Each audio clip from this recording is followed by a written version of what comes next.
What is up, guys, and welcome to another episode of the Nexus podcast. This is the final episode of our pilot season, season one, and we are 9 episodes in, guys. It's been a fantastic time, and yeah, we're pretty much ending an era here. We're gonna be starting a new sort of format and stuff with the podcast moving forward after this, but. Yeah, this is our last one, and today we're going to talk about the upcoming tournaments in the UK and what you need to play to win. But yeah, first, I'm going to ask everyone if you can like and subscribe. Please, we're doing quite well on the YouTube channel now, and your support will help us get to our 500 target by Christmas. I think that's what Emmy was demanding that we get, something like that. So yeah, He said he'll buy us all a showcase if you do, so please. Yeah, exactly, please. And now this is on the internet, it has to happen. I need to sell the showcase to buy Christmas presents for my family, so please help. But yeah, no. How's everyone doing, Emmy? You are in a sunnier, hotter place right now. I am indeed. I'm in Italy, visiting family near Milan. Boiling, but really enjoying my time. Obviously, I picked up some Ombra sulla Galassia Star Wars cards, and I even pulled a Hyperfoil Second Chance. Wait, am I? Oh, yeah. There you go. What? So shiny. It's like a mirror. Yeah, it's really nice. Hopefully, I can play Italian cards. But yeah, I even found them all. So pretty happy with this. What about you, Krish? How you doing? Oh, I'm good. I've had a pretty busy week. But what have I even done this week? I don't know if you can see that. I spent a lot of the early part of this week spending too much money organizing all those. So I put up a load of of my old children's trading cards up on the wall. And otherwise, yeah, I've just been grinding some games, grinding some Star Wars. I've been practicing a lot of Kira, which I'm sure Josh will be delighted to hear. But otherwise, I'm good. How are you, Ollie? I'm doing good. I'm desperately trying to figure out how I'm going to be making it to these tournaments because coach and train situations right now look dire, especially for the one next week. But I'm sure that'll segue nice into the first section of our podcast. Yeah, absolutely. So, Emmy, you are taking the reins today, and we're going to talk about what's coming up and talk about some decks and do a little tier list and that kind of good stuff. So, yeah, take it away, friend. Seen a lot of recent content from other creators around the Gen Con tournaments that has happened across 3 days, Thursday, Friday, and Saturday. We've seen results. We talked about in the last podcast, if you haven't, go check it out, about the results. And we actually focus on the 5-2 decks. We've had a couple of players joining us. If you haven't seen the videos yet, we had Troy, who went 13-1 with double yellow hand, insane run, as well as Alex, fellow player from the UK, had a great 2 days of tournament with Green Boba, and we did a very insightful deep dive with him, or dissection with Josh. So go check them out. But what we want to talk about today is the upcoming local big tournaments. So if you are in the UK, you might have heard of them. If not, great chance for you to get acquainted with. Next week we have a Leicester tournament, a 1K tournament, and I believe the week after, straight after, we have one in Manchester, and we'll be there in some form and capacity. So we want to talk about these tournaments. Want to tell you, what to expect, who of us is attending, what's our predictions, and what we think, you should expect and what you should play to win. So, yeah, and to put it in perspective, Krish, I think you have the number on top of your head. Like, what's the size and to compare with Gen Con of these upcoming tournaments? Yeah, so the Leicester tournament, which is the 1K, is looking like it's going to be around 128 players, which for scale is exactly as big as each of the Gen Con tournaments were. It's exactly as big as the UK Games Expo tournament was.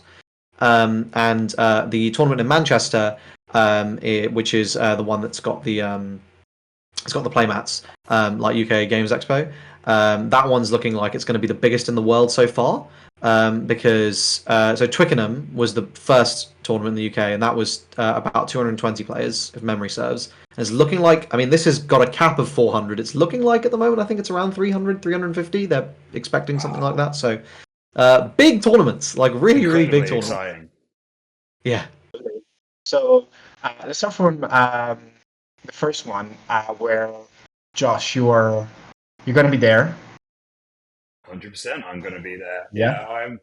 I'm. If you've watched a few of our podcasts, we had Zach on previously, who is the owner of UKTC. He has entrusted me with being the sort of head judge TO sort of role on the computer, doing all the tournament organising, so to speak. So I will be there.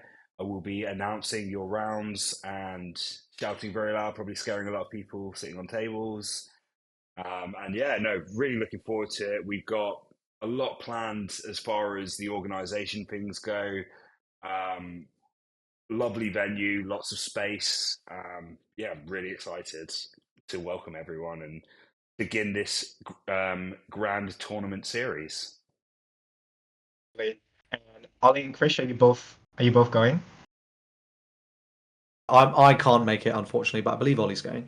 Yes, yeah, I'm going to be going as soon as I get some sort of travel sorted. I don't know how. He's going to. Yeah, I'm not going to be there as professional as Josh. Obviously, I'm just going as a player. But hopefully, I'll get to play some of the guys watching now. Absolutely. The Nexus podcast is always professional, so. Yeah, I will be in the middle of the woods at a music festival. So, but maybe I'll find someone that wants to jam a game or two to get ready. Ollie, let me ask you. So, we're expecting, over 100 players. We have seen from the latest tournaments, like what is solidifying as the meta. Without giving too much away, like what are you expecting from next week? What are you preparing for? So, I mean, obviously, the main contenders remain the same, right? Sabine Green and Boba Yellow are going to be pretty big menaces. And then some form of control. It's looking like Kira is starting to become the widely accepted blue-green control deck. Yeah. And I've also seen a couple of the Han blue with the new Han leader popping up. So I played a little bit of that before the London tournament that we all went to. But I'm a little bit more curious with how popular it's got, how well it's doing. Maybe there's something more to it that I missed. Yeah, it Absolutely. seems a lot of videos coming out online regarding that deck list. A lot of people putting their own takes out there. Do you think it's potentially one of the strongest, if not the strongest, in the format? It hasn't proved itself yet, but It's good. I think it got some of those tops at Gen Con. I think it's always weird with these like bigger tournaments because the bigger you go up in the scale and the less you're able to like accurately like if you go to a local tournament, right? I think this is one of the big things when you go to a big tournament, and your local meta, right? Like, let's say there's 30 players, and okay, well I know 10 of them always play Sabine, and I know 10 of them always play Boba Yellow, and I know 5 of them always play Palp Green or whatever, right? So I know my local meta, so I can like min max for that. I can take a deck that's like probably mathematically the optimal choice to take.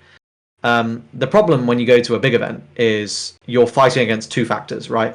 The first is you're trying to predict what the meta is, and let's say you get it bang on. So that's the first thing. And the second thing is you're fighting is like, okay, well, how many of these decks am I actually going to play against? You can just have a crazy like Sabine could be like 30% of the format, right? Which is, for record, like a really high proportion. It's usually not that high, but let's say it is. And you could go there and it could be 10 rounds of Swiss, and you're like, great, I'm going to play against Sabine 3 rounds. I'm going to take a deck that smashes Sabine. I'm going to be riding high, and you could just not play it. Like, it's entirely possible. With 128 players, even if 50 of them are on Sabine, that means that 72 of them are not. So It happened your to odds me. are It not happened to me at necessarily the Expo. best, right? Happened to me at Expo on day one. I basically built a deck hard countering Sabine. Didn't see it. Yeah, Not and it once. happened to me too. Like where I took Boba Blue on the day 3 of the Expo, expecting like, oh, this is going to be a fantastic format, and I just played Han twice in a row, and I was like, okay, great. This is like there was like 10 people taking Han, and I got 2 of them. Cool, but it happens, right? And this is the sort of thing where you need to be aware of it, of going into it, and I think it's what makes deck selection so tough. You kind of have to like you're soul reading, and then you're also there's a bit of luck in it, right? Like you just need to hopefully get the matchups you want to see, dodge the matchups you don't really want to see. I think Hard Blue could absolutely like it's got some terrible matchups, it's got some really really good matchups. And if you took the deck and you had like a nice matchup run, you play well, you could take the whole thing down. I think it's absolutely capable of doing so. On that note, would you say there's any other luck factors involved as well as matchups, like that because obviously people can build their decks to be consistent, but like is how much luck is at play is my point within this game, do you think, in a tournament factor? Because I mean everyone's at quite a decent level, Yeah, I mean, higher up in the tournament tables, obviously. I'll be curious to hear what you all have to say about this, because from my opinion on this is that I mean, like, okay, look, if we wanted to play a game that was 100% skill, we'd be playing chess, right? So inherently, we're accepting there's some degree of RNG, and we're comfortable with that. I think there's a lot less RNG in Star Wars than in most games I've played. I think you draw 2 a turn, so your end game win conditions are pretty consistent. And of course, the more late game the deck you're playing, like the more likely you are, if you get to that stage in the game, to actually see that win con, right? Because you're filtering through so many cards every single turn. So I think like a lot of the inconsistency to me, or like a lot of the potential to get like, RNG screwed, is in the early game. And it comes down to like, I think part of its decisions, like if you choose to keep a bad hand, or like you choose to mulligan a decent hand and you get bad opening hand draws, like it can happen, or you just get bad draws for 2 or 3 turns in a row, that like you draw all your late game when you need 1 or 2 pieces of early game. I think that's where a lot of the RNG is from your side. And then of course from the other side is if your opponent just sees the nuts, right? Like the absolute classic, if you go into double yellow Boba or double yellow Han and they just go cunning, cunning, cunning, okay, sometimes God just says no. What you've got, yeah. It is what it is, right? Like, and you gotta be cool with that, right? Now, the nice thing is in Star Wars, it's a best of 3 game. So yeah, okay, 1 game you get blown out by a triple cunning. It's probably not going to happen 2 more games. But there's definitely I think, properly. Yeah. Make sure you shuffle that trash pile. Yeah. What about you, Ollie? When playing tournaments, how much does luck factor into your sort of mindset? I think, especially with Star Wars Unlimited, I agree with a lot of what Chris has said. I think there's generally a very low level of variance when it comes to this game, from like game to game and tournament to tournament. There is still room for variance to take place, but like most of the time, it comes down to a poor decision, whether it was pre-tournament when building the deck, and you didn't include that 1 extra 2-drop that actually gave you a massive percentage increase in finding an early drop, and then you just mulligan twice against Sabine, don't find a 2-drop and lose. Or it can be, in the mulligan, maybe you mulligan too aggressively, you put back a hand where you maybe had an early play, but it wasn't the best one into the matchup, and then you find nothing. Or you put back a hand that you should have just kept, or you keep a bad hand. I feel like I've opened a can of worms here. It's like it's layering even more. Like in essence, you're talking about making your own luck by yes, yeah. I think that's smart with your mulligans and stuff. It's like it's crazy. I think that's actually a fantastic phrase, because like it's very easy to sit there, right? Like you see this all the time, right? Like you'll go up to your mates after a game and you're going to go, oh, did you win? They go, oh, no, I lost. You go, oh, why'd you lose? Oh, my opponent had X, Y, and Z. You hear this all the time, right? You got to nod and be like, oh, fuck them, man. Fuck, Well, and it happens. And don't get me wrong, right? Like I've been in those situations when truly it feels like nothing I could have done in this situation would have made the game salvageable, right? That happens. It doesn't happen every game. A lot of the time, if you sit back and you go, well, as Ollie was saying, in my deck building, I chose not to do this, or in my resourcing on turn 1, I've looked back and I've been grinding a lot of Kira, so it's been like I've been playing a lot of long games, and I've played enough games where I've looked back and I've gone, okay, so turn 1, when I chose that resourcing decision, that lost me the game. Like I played 15 turns of this, but that one resourcing decision, I can pinpoint it because I didn't save that card in hand. I didn't have the out to this scenario. The game snowballed from there, and it became unwinnable. And like that's the sort of thing where like you like yes you can, and it goes both ways, right? Where you can blow out your opponent, but like yes you high rolled in the sense that I've seen all the really crazy cards and I can like kill you on turn 3. I'm Boba Yellow, yay! But also you had to have put yourself in the scenario for that blowout to happen, which is building your deck correctly, resourcing correctly, structuring your turns to get into that scenario where the blowout is possible, and obviously on some level your opponent like not being able to stop it. I think like make your own luck is like absolutely like that's a big factor. That's a really big factor. I think as well, it's very important to be able to bear that in mind and reflect on your games with that in mind, because a lot of player improvement can be stopped potentially by blaming bad luck or bad RNG, that sort of thing. Yeah, you got to try and be as analytical and use your losses valuable. And I think that can be 100%, something you can use in all life really to further yourself. But yeah, what about you, Emmy? Any thoughts on the luck of tournaments in general?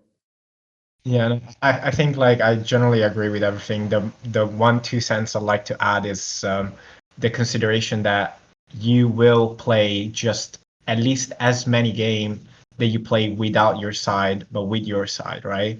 And technically, like even more that with your side than without. So I think it's very in this game where the combination of leaders and bases really determine a choice of like so many good cards. I think like in this game, I keep saying like every card is playable, which is crazy to me. Like you can make an argument of playing any cards almost. It's very irresponsible to just build a 50 card deck with a strategy and then say, oh, I'll jam 10 cards for the aggro or the control. And it's something that I'm going through it myself, where I just build a 50 card deck and I say, oh, I'll put these 3 for a control matchup, these 2 for an aggro matchup. You can do that, but I feel like more and more you need to be responsible for a 60 card deck strategy that makes sense. And that you're basically saying the sideboard is as important as the main board. I think so. Yeah, I think I've heard some of the guys in the US saying that. I think Wu maybe with the Kira deck, he lost 5 or 6 of all his games. He won every game. He went 7-0, but 6 out of 7, and maybe I'll get corrected, but I'm pretty sure 5 or 6 out of 7, he lost the first game, right? And then won the other 2. Obviously, that's not just the side of things, but it's a best of 3 game. You need to play as a best of 3. I've spoken to quite a few players as well. Like losing the first game is quite commonplace in really high end players. Shout out to Andrew Duval, ex world champ for Dragon Ball and a few other pretty good accolades. He, in an interview with me, mentioned that sometimes he would allow a game to go quickly to kind of pace out his opponent, to see how his opponent plays without giving away pretty much anything on his side. So then he can then use that information to navigate game 2 and 3 and get the win. And his success rate in all games is insane. Like, even popped up in Battle Spirits at Worlds, which was quite funny. He wasn't in the Dragon Ball Hall, he was with us. But yeah, I mean, it's something that high-end players can generally do, but obviously a lot of players want to just get the kill 2-0 if they can. I think one thing that changed my like perspective on this a lot. So I used to play like best of 3 games for the last like. It's actually only in my recent card game history for the last like 2 or 3 years where I was like primarily playing a best of 1 game. So, but even back then, like I was grinding these best of 3 games. I went to Worlds. I got like top 8 at the Worlds, right? Like I was clearly decent. And I never had this paradigm shift thing where, like, actually, the proper way to think about your deck was, like, it's not 50 cards in a 10-card sideboard. As Emmy was, like, sort of suggesting there. It's 60 cards. Build it, like, and think about as you're building it, like, okay, imagine I'm playing Control. what cards do I have to have in here? Okay, now imagine I'm playing against mid-range. What cards do I have to have in here? Okay, now imagine what cards against aggro and what I have to have. When you make all those decisions and you slim it and you get it down to a nice 60, 61, 62, whatever, right? Because hot take, personally, I don't think it's that big a deal if you go to 51 or 52 in the main. Anyway, so yeah, you get your 60. You get your 60. Let's say 61. You get your 60 to 61 card deck. I'll give you a 52. Might be pushing it, right? Well, 51. Okay, so 60 to 61 card deck. You get that, and then that's when you make your meta call. So you've already done your whole deck refinement. Actually, your deck is refined irrespective of what you're expecting the meta to be. Now, maybe it's a good choice to play it depending on the meta, right? Like, for example, let's say you're designing your Sabine Green deck. And actually, you get eaten alive by like these double yellow Boba decks, but like you're actually very good into like all these other decks, like you're double yellow Han as well, right? You're actually good into all these other decks, right? So you design your deck, and you have everything built, and you have your game plan. The point at which you decide, am I taking this deck, should be the point at which you're making your meta prediction. Like, okay, damn, it really looks like there's going to be a lot of Boba yellow this weekend. I should probably not play Sabine. But it shouldn't be a matter of, I've got my 50 card Sabine deck. I'm expecting a lot of Boba Yellow. Let me just jam a 10 card sideboard full of Boba Yellow counters and like hope that goes well. Like that is one of the biggest things for me. Like every deck is a 60 card deck. That's also part of the luck, right? You're guessing the meta, like in a way, and everyone's trying to do the same. So it becomes a kind of a maelstrom of people trying to counter other people, and you just never know what's going to come out on top. But with that in mind, let's move on, shall we, and talk about, in essence of making your own luck, what decks will make it easier to make your luck come out. So we've got a little tier list here. We're gonna go through, I guess, the top 5 sort of choices we think will be good for this tournament, and then we'll do a couple of extras just for our own personal. Yeah. So, all right. Well, maybe it's worth just like talking about. I mean, how did we decide that these were like the decks that like we would like? Pretty much on the recent results, I would say, is the main sort of telling thing. And our own testing. Obviously, we've all done a bit of testing here. But yeah, so I mean, should we go with the obvious ones then first, right? Boba, are we saying Boba Yellow's the better Boba out of the two? Because we can obviously shout out Boba Green as well. But that's the main thing, right? Because what's going to be interesting is see the difference between the two regions. And I really like some of the, like Alex went to Gen Con playing a deck that seems like other Americans were not playing. They were all playing Boba Yellows. So, I think we'll be in for some surprises for sure in this UK tournament. We can encompass Boba Yellow and Boba Green into one, I'd say. So where would you guys put it first off? Like, we can obviously adjust it at the end depending on what we've talked about. Should we just stick it in A for now? The Boba Yellow's S tier. I think there's like 2 S tier like decks that are going to be there, right? I feel like Boba Yellow's got to be one of them. All right, well, we'll stick it right up there then. So even though Boba's S tier, here's a little spanner for you in the works. Is it a good choice going into this tournament? That's the question, right? Well, I mean, I think you have to look at. Basically, for me, like, it's this classic, like, aggro mid-range control conversation, right? And to what extent, like, where are we expecting the pendulum to swing, right? Now, to me, it looks like control is very much on a high in the UK at the moment. Like, whereas in set 1, I think it really wasn't very popular. People love their aggro decks. It seems like right now, people are very fond of, the later game decks, in particular Kira, Palpatine, like Iden, these sorts of decks, I think are quite popular. And I don't think Boba Yellow is that great into that kind of a format. Like in particular, if I was going in expecting a lot of Kira, I would not really want to be on Boba Yellow. No, I don't know what Boba Yellow struggles against Kira. I mean, see what Ollie thinks as well on that because he's played a lot of Bobby Yellow as well. Yeah, Ollie, you played Boba Yellow competitively. I think it has. Yeah, I think it has legs into control still. I think it's definitely one of the weaker matchups. I think it's a lot more favored into mid-range decks and aggro decks.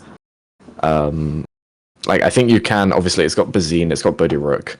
Yeah, I mean, it's never that bad, but you can go for some hand control stuff, even with Cunnings as well. It still has legs into it, but I don't think it's an amazing. I think it's still a matchup where you're going to lose more than you win, realistically. It's also not the double yellow deck I would choose into a meta where I was expecting there to be a lot of control. I think there's a better option.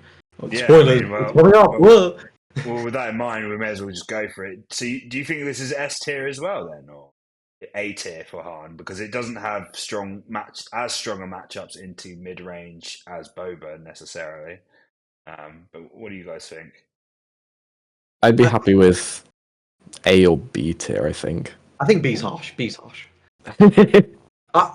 Look, I mean, I mean, Josh knows, right? I'm as much as Josh loves Han Yellow. I'm this deck is good, but it's being super overhyped. But it's also it's really hard not to not to put it number one, at least in A. I mean, Troy's crazy. Troy's just a crazy player. I think he could have taken a lot of decks and it would have had the same effect. I think the thing with Han is that it has a fairly, for me, what I like about Han is it flips the traditional dynamic of in card games usually mid range beats aggro, control beats mid range, and aggro beats control.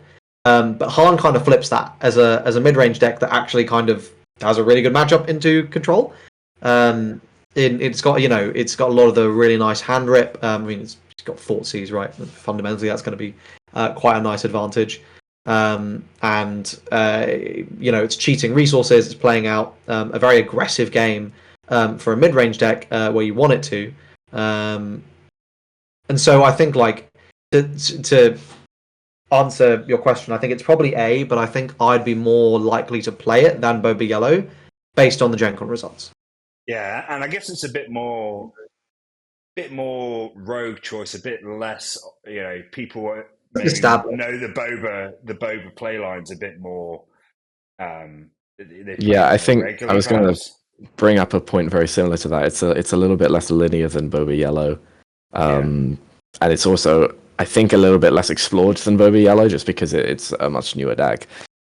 So people don't necessarily know how the deck plays as well, but it also allows for larger skill expression, which I think if you're a strong player, that is something you should consider when looking at decks to play.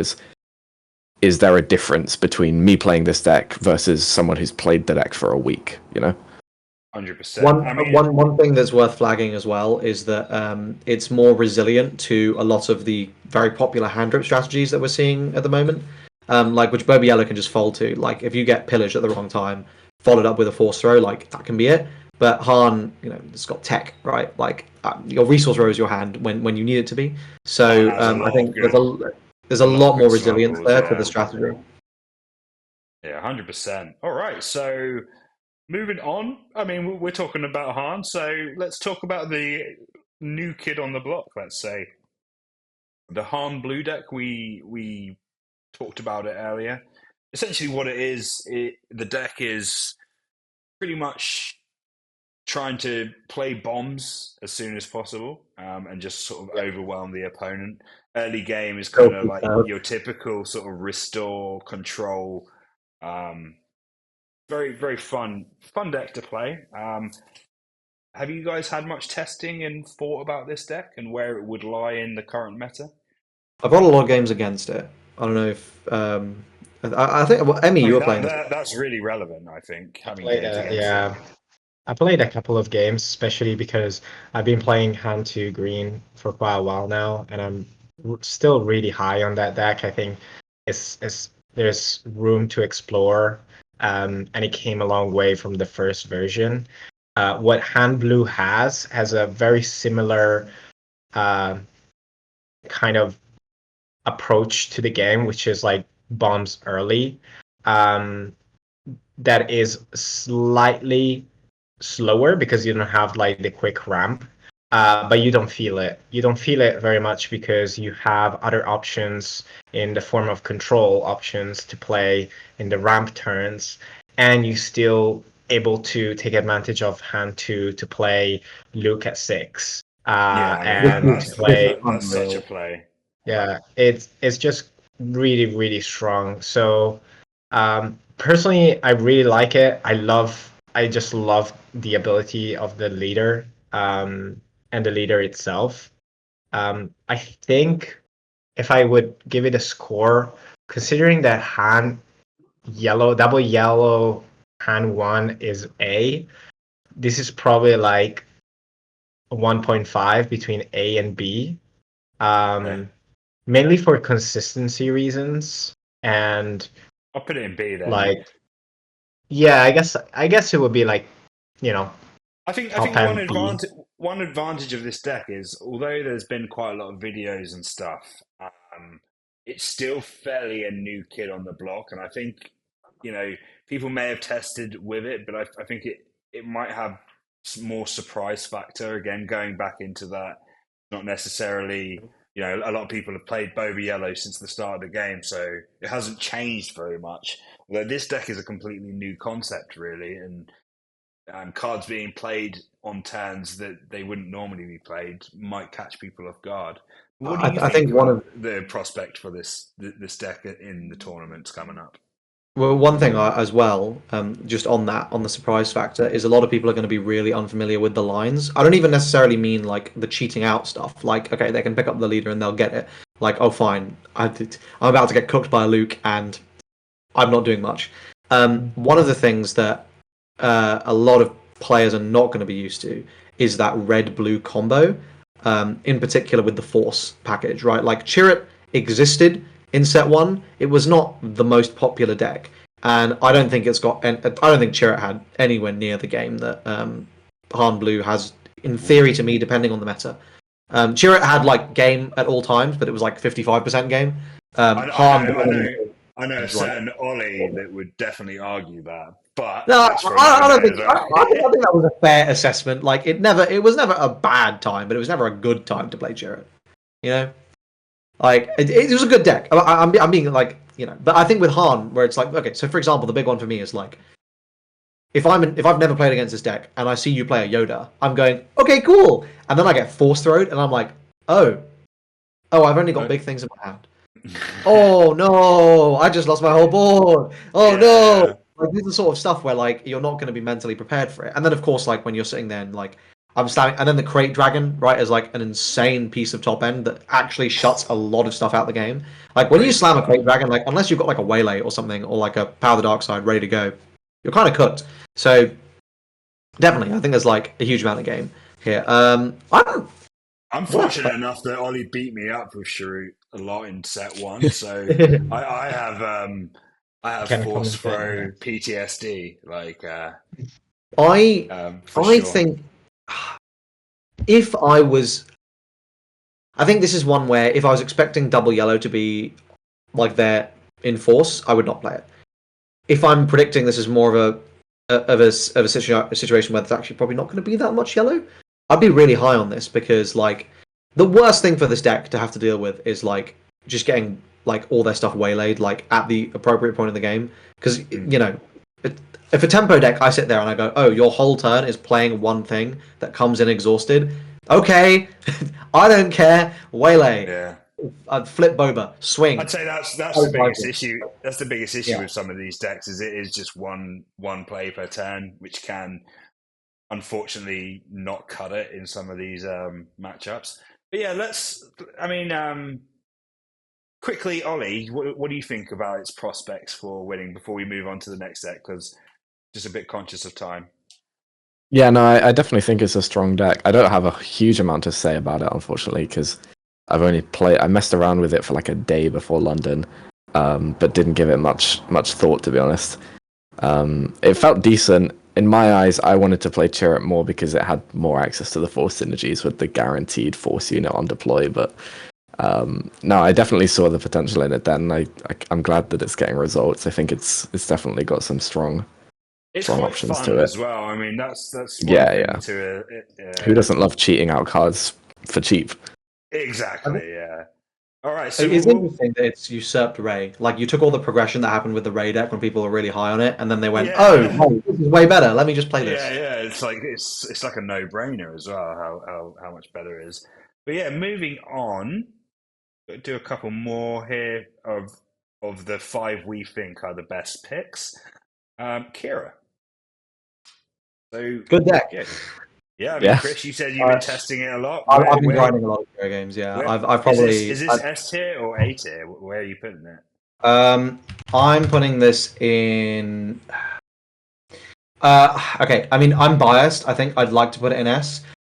My personal opinion is I can't put anything in S until it is like achieved results Unbeatable. as consistently on the level that like Sabine and Boba, sorry, spoiler, did in set one. Like for me, like those are the pillars, right? Like those are insane and they are still insane. And it's like I think Kira, and just like I think like Han Double Yellow, like long term, I think they're probably going to be on that level. But right now, it feels like a bit of a disservice. So just to tell you some stats, I played, God, what, 50 games of Kira in the last week or so, which is a good number.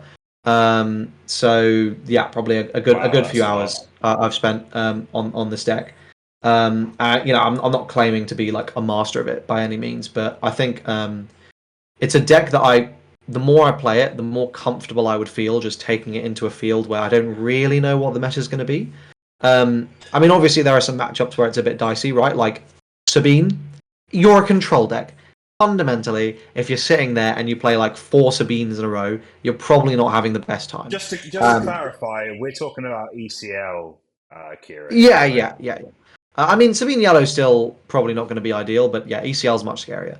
And also like if I was facing down a lot of like Han, right? Like if I'm going to get my hand ripped to shreds, that's another one where it's like, okay, I'm going to be a little worried. I'm less worried about Han. I'm more worried about Sabine, but like.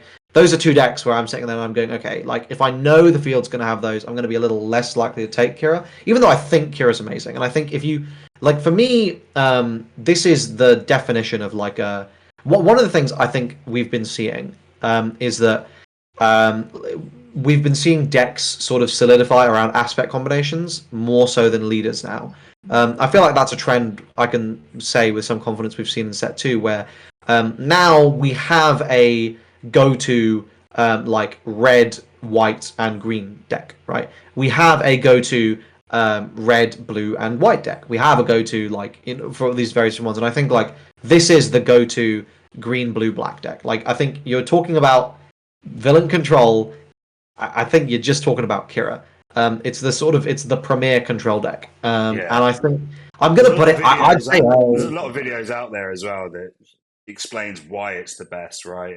Mainly it's really the flip ability is the stabilization from that flip ability is something else. But it's hard to play. It is really hard to play. Like it's one of those things. Like you can't just like I don't think you can just sit there and like, you don't just open a hand of broken cards. You open a hand and you go like, okay, what am I playing against? What are their turns 1 through 4 going to look like? What cards am I happy to let live? What cards do I absolutely have to deal with in this matchup? You're thinking about all that before you even put down your initial 2 resources. And then you have to look at your hand and go, all right, now what have I got here? Do I throw this away? How risky is that? Now I've got to put 2 cards down. Then you've got to hope for decent draws. Then you've got to navigate every single turn. Like, you've got to navigate having the initiative when you need that. And it's just, there's so many little decisions that go into it. And then, like, you just lose it all because you made one bad resource decision like 6 turns ago. In conclusion, you think this is probably one of, if not the best deck, if you can play it well, to take you to a tournament when you don't really know what you're going to be playing against. Like, I think that's fair. Like, I'd feel like with another 150 reps on it, I'd feel pretty confident just taking this into an open field. For context, that would basically make it about as played as my Boba. Makes sense. All right. Well, so final one on our top 5 is Sabine, and she will go straight into S. No, come on. Straight to S. What are you talking about, man? It's so weird because Sabine almost never wins tournaments, but like it's always there because it's so good. Like it feels like the big gatekeeper. Like the first thing you think of when you're building a deck is, can I beat Sabine? Not necessarily because Sabine's winning a lot, but because it's a massive representation. And if you stop thinking like that, it will start winning a lot, and it will start winning a lot very, very quickly. Yes. Well, There's that's, always that's the interesting point, right? So it's an S-rated deck right now, but it's not necessarily the choice to win the tournament because I would never take this deck. everyone who's playing to win, 100%, like Ollie said, has nailed down the Sabine matchup first and foremost. So yeah, what's your views, guys? Like Emmy, what's your view on sort of this kind of scenario in general? Like the obvious strongest deck in the format. Do you think it's a good choice to take to tournaments? I think that doesn't change how people view the deck, but I think players are starting to explore other aggro territories, like the Kylo Yellow, I think it is, aggro that actually did very well at Gen Con. I've seen quite a few on Carabast recently, and I think it's actually quite, a reasonable choice instead of Sabine, because you could argue that it's not as good, but you also need to consider that going into a big tournament, you need to have something that is not completely understood, So Krish was talking about the lines of play. I would argue like even like I don't know if we do know all the lines of play of Kylo Yellow, even though we know like what's the principle, but it's extremely powerful, and I think honestly expect Sabine, but also expect other aggro decks. So I don't think Sabine players will shift too much because it's just that solid. But I think there's gonna be other aggro decks during these tournaments for sure. So yeah, I mean, I'd love to see other aggros. Sabine's an obvious choice, though, right? Like, if you've got a friend that plays card games, hasn't really played much, and you want them to play the tournament, just chucking Sabine in front of them and saying, go ham with no fear, they'll normally do okay. There isn't that many decks in this game that you can just walk into the game and do well with, and I think she is definitely one. So if you are inexperienced with the game, but you want to try and play at a higher sort of level, Sabine may be a good choice just to take in.